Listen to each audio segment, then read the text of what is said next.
बागपत के मतदाताओं की सोच पर भी खूब हंसी आती है, लेकिन कैमरे पर ना हंस सकता हूं ना रो सकता हूं। ईवीएम के साथ साथ कांग्रेस भी गलत है, ईवीएम के साथ साथ आम आदमी पार्टी भी गलत है, ईवीएम के साथ भारतीय जनता पार्टी भी गलत है। कहीं ना कहीं मैच फिक्स था। तुम दिल्ली ले लो, तुम हिमाचल ले लो, तुम गुजरात ले लो, होता है। कांग्रेस हारी, कांग्रेस नहीं बोल रही और हम बोल रहे हैं। तो ये कहा करते थे कि गुजरात में भाजपा नहीं आएगी, लेकिन फिर भी बहुत अच्छे अंतराल से वहाँ पर जीत हुई है। क्या कारण रहा इसका? देखिए, ये तो पॉलिटिकल लोग बताएंगे। राजनेताओं के लिए ये चिंता का विषय है, उन दलों के लिए चिंता का विषय है जिन दलों को वहाँ मुंह की खानी पड़ी है। दो बातें कही जा सकती हैं सीधी सीधी, या तो जनता ने वोट देकर जिताया, या फिर जो आरोप लग रहे हैं कई संगठनों के द्वारा, कई वीडियोज़ आ रहे हैं कि भाई डराकर धमकाकर या ईवीएम से छेड़छाड़ कर इस तरह के आंकड़े प्राप्त किए गए हैं। लेकिन मैं चूँकि राजनीतिक दल से हूँ नहीं, ये काम राजनेताओं का है।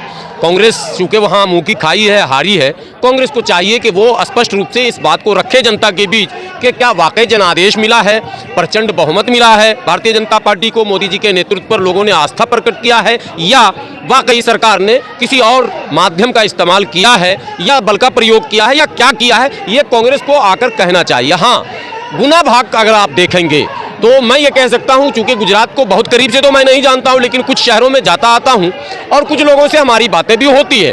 एक आम धारणा वहाँ ये है कि आम आदमी पार्टी जो गुजरात गई और उसने जिस तरह का माहौल वहाँ खड़ा किया, उस माहौल ने कांग्रेस को हाशिए पर लाकर खड़ा कर दिया। देखिए, कई सीटें ऐसी हैं जहाँ सीधे सीधे आम आदमी पार्टी 2000 से 15,000 वोट तक लाई है, और वैसे जगहों पर उसमें से मैं समझता हूँ, मेरे नॉलेज में 30 से अधिक ऐसी सीटें हैं जहां सीधे सीधे आम आदमी पार्टी ने जो वोट लाया है, अगर आम आदमी पार्टी ने 10,000 वोट लाया तो वहां कांग्रेस का प्रत्याशी 3,000 2,000 से हारा है। अच्छा, आप ईवीएम की बात कर रहे हैं, लेकिन हिमाचल के बारे में तो कोई नहीं बोल रहा ईवीएम को।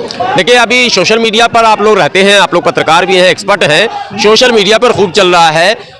ईवीएम पर जब आप किसको बोलते सुनते हैं इतने दिनों से, ईवीएम पर जो भी बोल रहे हैं वो छोटी पार्टी के लोग बोल रहे हैं, वामन मेश्राम बोल रहे हैं, भाई तेज सिंह बोल रहे हैं, भानु प्रताप सिंह बोल रहे हैं, इस तरह के जो नेता हैं, और कभी कभी बहन जी भी बोल रही है। ईवीएम पर कभी आपने कांग्रेस के नेताओं को बोलते देखा क्या? कभी आपने सुना क्या कि राहुल गांधी आए हो बोलते हो? हाँ, भाजपा के नेता बोले हैं, सुब्रमण्यम स्वामी पहले भी बोले थे, अब भी कुछ कुछ बोल रहे हैं, लेकिन कांग्रेस के नेता नहीं बोल रहे हैं। आम आदमी, मैं इसीलिए तो कह रहा हूं कि ईवीएम के मुद्दे को आप गंभीरता से तब तक नहीं ले सकते, उसको आप इशू नहीं मान सकते। जो हारी है वही नहीं बोल रही, कांग्रेस हारी, कांग्रेस नहीं बोल रही और हम बोल रहे हैं। तो अब्दुल्ला बेगाने की शादी में अब्दुल्ला दीवाना वाली बात है। तो जो लोग बोल रहे हैं उनका आरोप है, जो लोग बोल रहे हैं उनका आरोप है कि चूंकि ईवीएम की जननी भी कांग्रेस है और कांग्रेस ने ही भारतीय जनता पार्टी को वॉक ओवर दिया है, कांग्रेस ही चाहती है कि कहीं हम रहे, कहीं आप रहो, कहीं वो रहे, ये एक प्लानिंग है। ये आरोप उनका है, उन तमाम लोगों का जिनका नाम मैंने लिया और नहीं लिया, वो तमाम लोग जो ईवीएम को एक मुद्दा बनाते हैं और ईवीएम का विरोध करते हैं। देश के जो लोग भी उनके साथ हैं और देश में जिन लोगों की भी धारणाएं हैं कि ईवीएम गलत है, उन लोगों का कहना है कि ईवीएम के साथ साथ कांग्रेस भी गलत है, ईवीएम के साथ साथ आम आदमी पार्टी भी गलत है, ईवीएम के साथ भारतीय जनता पार्टी भी गलत है। ये उन लोगों का आरोप। आप कह रहे हैं आम आदमी पार्टी गुजरात में जो माहौल था ध्वस्त हो गया, लेकिन दिल्ली में तो कामयाब। अब मैं दिल्ली के 2 सीटों पर काम कर रहा था, स्वयं मेरी रुचि थी उसमें, हमारे लोग खड़े थे, दोनों एससी रिजर्व सीट था और वहां जो मुस्लिम वोटर्स थे वो लगभग 50% थे, लगभग। अब उसमें एक नाम आपको बता दूं, सुंदर नगरी, वार्ड नंबर 218, मैं वहां काम कर रहा था। एडवोकेट भानु प्रताप वहां काम कर रहे थे, इंजीनियर डीसी कपिल की बेटी चुनाव लड़ रही थी, एमआईएम की टिकट से लड़ रही थी, समर्थन से लड़ रही थी, एमआईएम के नेता भी वहां गए थे। मेरे जैसा व्यक्ति घर घर जाकर समझाकर हाथ पैर जोड़कर, भानु प्रताप सुबह 8 बजे से रात के 9 बजे तक पदयात्रा लगातार करते रहे, घर घर गए, डीसी कपिल गए, एमआईएम के नेता उनके सांसद इम्तियाज जलील आए, सब कुछ होने के बाद वोट आता है 700, बात समझिए पहले। और आम आदमी पार्टी के खिलाफ लहर थी उस वार्ड में, सारे मुसलमान कहते थे कि गड्ढे में डाल दूंगा, कूड़े में डाल दूंगा, आम आदमी पार्टी को नहीं दूंगा, और वहां 8,000 वोट से आम आदमी पार्टी जीतती है। क्या कहेंगे हम? आप बताइए क्या कहेंगे हम? अब अगर हम नहीं कहेंगे तो क्या कहेंगे? आप ही बोलिए। चुप रहे। 800 वोट, यह औकात हम लोगों की नापी जा रही है, यह औकात भानु प्रताप की नापी जा रही है, यह औकात एमआईएम की नापी जा रही है, यह औकात तमाम SC ST ऑर्गेनाइजेशन के लोग जहां डेरा डाले हुए थे, जहां हम पदयात्राएं कर रहे हैं, जहां मेरी तकरीर से लोग रो रहे थे, जहां हमने कांग्रेस का इतिहास रख दिया, जहां हमने आम आदमी पार्टी के सारे कारनामे रखे। क्या हम भूल जाएंगे कि आम आदमी पार्टी ने भारतीय जनता पार्टी का सहयोग कोरोना काल में किया? जब कोरोना एक महामारी था तो उसको आपने धर्म से क्यों जोड़ दिया? तो वो काम केजरीवाल ने किया था।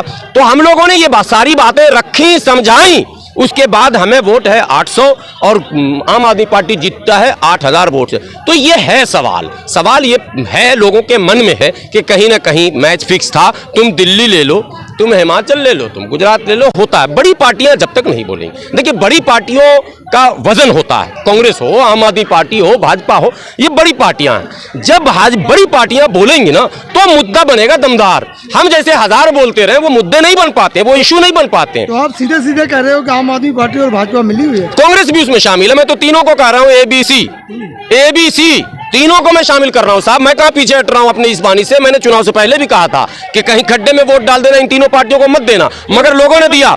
मैं दिल्ली के मुसलमानों को फिर कह रहा हूं, जिस कांग्रेस प्यार का वो इजहार कर रहे हैं, पिछले नगर निगम चुनाव में कुछ कांग्रेस की तरफ मतदाता बढ़ रहे थे। हार की बौखलाहट आपकी? नहीं, हार की तो मैं ना कभी हारा ना कभी जीता, चूंकि हम लोग जिस माहौल में, जिस परिवेश में काम करते हैं, ये थैला है। मोदी जी ने तो मुंह से कहा था कि थैला उठाऊंगा चला जाऊंगा, लेकिन मैं थैला रखूंगा और यही थैला लेकर लड़ता रहूंगा, ये हम लोगों का कहना है। लेकिन ओवैसी भी आए थे दिल्ली में, बड़े पैमाने पर करके गए थे। मैं यही तो कह रहा हूँ कि ओवैसी की एक सभा में आप भीड़ देखे होंगे, उतनी भीड़ किसी नेता के सभा में नहीं था, वहां भी चुनाव नहीं जीते।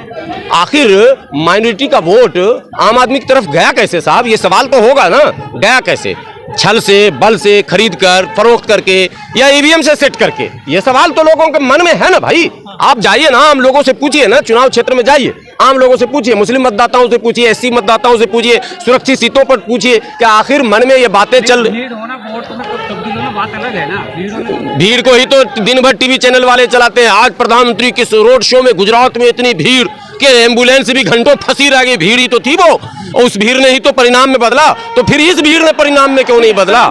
केवल लेकिन रामपुर में पहली बार बीजेपी जीती है उत्तर प्रदेश में सर, आजम खां का सभा कर दिया। तो मैं तो बीजेपी को बधाई दे रहा हूं जीत की, आप भी बधाई दीजिए, देश के लोगों को भी बधाई दीजिए, रामपुर के मतदाताओं को भी बधाई दीजिए, मुबारक हो उनको नया विधायक। अब उनका विकास होगा, यही तो मुद्दा था ना उनका। बीजेपी कह रही थी पसमानदा मुसलमानों को जोड़ेंगे। चुनाव से पहले उसी रामपुर में एक रैली भी हुई थी पसमानदा की, जिसमें उप मुख्यमंत्री भी शामिल हुए थे, ब्रजेश पाठक जी। पसमानदा की रैली में ब्राह्मण जी आए थे, ये सब भी देखे कंट्रोवर्सी। पहले रैली पसमानदा की है, ब्रजेश पाठक जी आ रहे हैं, और मौर्या जी को आना चाहिए ना, पिछड़े लोगों को, तो आ रहे हैं पाठक जी। पहला तो ये सवाल। उसके बाद पसमानदा, वो 50% प्लस मुस्लिम माइनॉरिटी की आबादी है वहां, और उसमें पसमानदा ज्यादा है, तो आप मुस्लिम पसमानदा को ही टिकट देना चाहिए था ना आपको। आपने टिकट सक्सेना जी को देकर जितवा दिया, और पसमानदा को कह रहे हैं हम तुम्हारे लिए काम कर रहे हैं। ये अजीब अजीब विडंबना है, और भारत के मतदाताओं की सोच पर भी खूब हंसी आती है। लेकिन कैमरे पर ना हंस सकता हूं ना रो सकता। ये तो बंद कमरे में रोने हंसने की बात हो गई कि भाई ऐसे मतदाता जिनके सामने खुली किताब हो, और उसके बाद वो इस तरह से वोटिंग कर रहे हैं। क्या वोटिंग पैटर्न अगर देश में ये रहेगा तो कोई व्यक्ति बचेगा क्या समाज की बात करने वाला, कोई देश की बात करने वाला, कोई गरीब की बात करने वाला, कोई यतीम की बात करने वाला, कोई मजदूर मजबूर की बात करने वाला, कोई मजलूम की बात करने वाला? कहां मिलेगा आपको ढूंढने के बाद? जब इस तरह की माइंडसेट आपका बनेगा, ऐसा पैटर्न आप वोटिंग का बनाएंगे, जहां खून पसीना हम एक कर देते, जहां रात के 12-12 बजे तक हम लोगों को समझा रहे हैं, वहां हमें 400-800 वोट मिलेंगे, और वो आदमी हेलीकॉप्टर से आया और एक बार किया और चुनाव जीत के चला गया। क्या मतलब है भाई? मोदी जी तो हैं, सबकी बात कर रहे हैं, सबका विकास कर रहे हैं, फिर क्यों लग रहा है? हमको लग रहा है कि देश मोदी जी के मन की बात पर भरोसा कर रहा है, इसीलिए वोट का जो ये तरीका है, तो अब मन की बात उनका असर कर रहा है। लेकिन रामपुर में नवाबों से सत्ता चली गई सर। नवाब सत्ते में थे ही नहीं साहब। आजम खान नवाब नहीं है, नवाब तो कांग्रेस के थे, बेगम नूर मानो। रामपुर को आप पहले समझिए। क्या बीजेपी की? नहीं, नवाबों से तो आजम खान ने छीना था।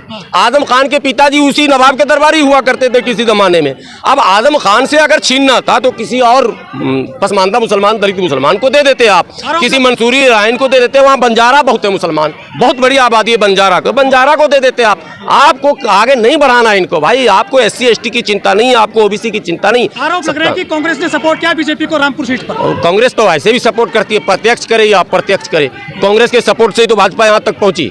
आज आप राम मंदिर बनाने का श्रेय देते हैं भाजपा को, लेकिन उस बाबरी मस्जिद राम मंदिर में मूर्ति रखना कांग्रेस का काम ताला लगवाना, कांग्रेस का काम ताला खुलवाना, कांग्रेस का काम शिलान्यास करवाना, कांग्रेस का काम उस मस्जिद को ध्वस्त करवाना, सब काम तो कांग्रेस ने किया। तो आप कह रहे भाजपा का साथ दे रहे, भाजपा का तो पहले भी साथ दे रही थी। आप आज यूनिफॉर्म सिविल गार्ड सारा काम कांग्रेस ने किया। अगर वो मस्जिद टूटी न रहती, सुप्रीम कोर्ट फैसला ही नहीं देता, वो अटका रह जाता। ये मैं कह रहा हूँ आपको, नहीं होता संभव। कांग्रेस ने मार्ग प्रशस्त किया है। और एक बात बताओ, आज यूनिफॉर्म सिविल कोड की आप बात कर रहे हो, कांग्रेस ने पहले ही मसौदा लाया है। कांग्रेस सब कुछ कर चुकी है। जिस सीए पर आप बहस कर रहे हो, जिस एनआरसी पर आप बहस कर रहे हो, 1985 में राजीव गांधी ने लाया था। आसाम में सबसे पहले जब आसाम अकॉर्ड साइन हुआ था तो राजीव गांधी और जो आसाम गण परिषद नहीं, वो छात्र का जो संघ था, उससे इनका एग्रीमेंट हुआ था। तो ये दोनों तो भाई भाई हैं, मौसेरे भाई कह लो, मैं तो सगा भाई कहता हूँ। लोग कहते हैं चचेरे, वो भी भतीजा हैं, चाचा चोर भतीजा पाजी, बीच में हम लोग सब जनता भी हो रही है इसी पर राजी। तो क्या करेंगे अब मुल्ला काजी?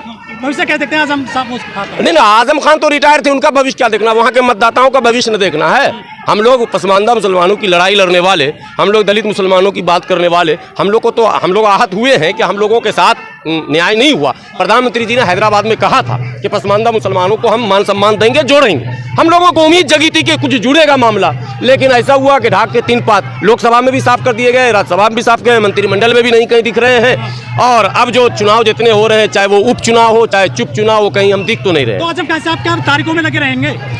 वो तो अब आजम खान साहब की करनी का फल है। उन्होंने अपने शासनकाल में जो कुछ किया है वो तो बहरहाल उनको भी भुगतना पड़ेगा। उन्होंने भी कोई अच्छा नहीं किया है बहुत। उनके शासनकाल में अगर सब कुछ ठीक हुआ रहता तो शायद ये दिन देखने को नहीं मिलते। देखिए, जो कुछ हो रहा है देश में, पिछले तमाम शासकों की गलतियों का नतीजा। अचानक मोदी जी आसमान से अवतार नहीं लिए हैं, अचानक अमित शाह जी नहीं आए और अचानक योगी जी भी नहीं आए। ये एक प्रक्रिया है।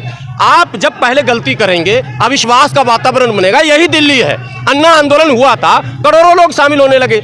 दिल्ली तो दिल्ली है, लोग यूपी से बिहार से आ रहे थे अन्ना जी के आंदोलन में शामिल होने, और अंतोगत्वा सत्ता खत्म, कांग्रेस का तख्ता पलट हो गया ना भाई।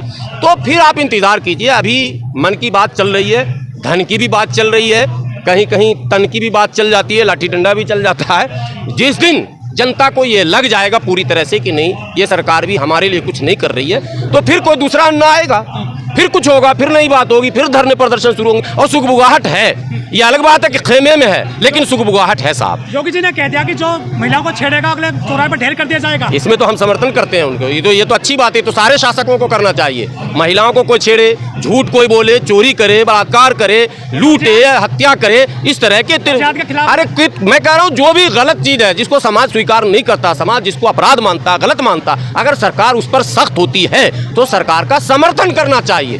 दल की भावना से नहीं, दिल की भावना से। हम किस दल में है ये मतलब नहीं। अगर मोदी जी भी सही काम करेंगे तो समर्थन करेंगे। योगी अरे फिर वही बात, जो काम सही है उसका समर्थन, जो काम गलत है उसका विरोध होगा साहब। यही मेरी नीति है, यही मेरा रूल है, यही मेरा अंदाज है। और मैं देश के तमाम लोगों से कहता हूँ, दलगत भावनाओं से ऊपर उठकर, धार्मिक भावनाओं से ऊपर उठकर, जातिगत भावनाओं से ऊपर उठकर, भाषाई भावनाओं से ऊपर उठकर, सच को सच, झूठ को झूठ, सही को सही, गलत को गलत, अच्छे को अच्छा, बुरे को बुरा, ये कहना सीखिए। बस समस्या का समाधान होने लगेगा। अगर आपने सच को सच कहना छोड़ दिया, आपने झूठ को झूठ कहना छोड़ दिया, आप सत्ता से डर गए, आप अगर ताकत से डर गए, आप किसी दबाव में, लालच में आ गए, तो आप फिर समाज सेवी नहीं है।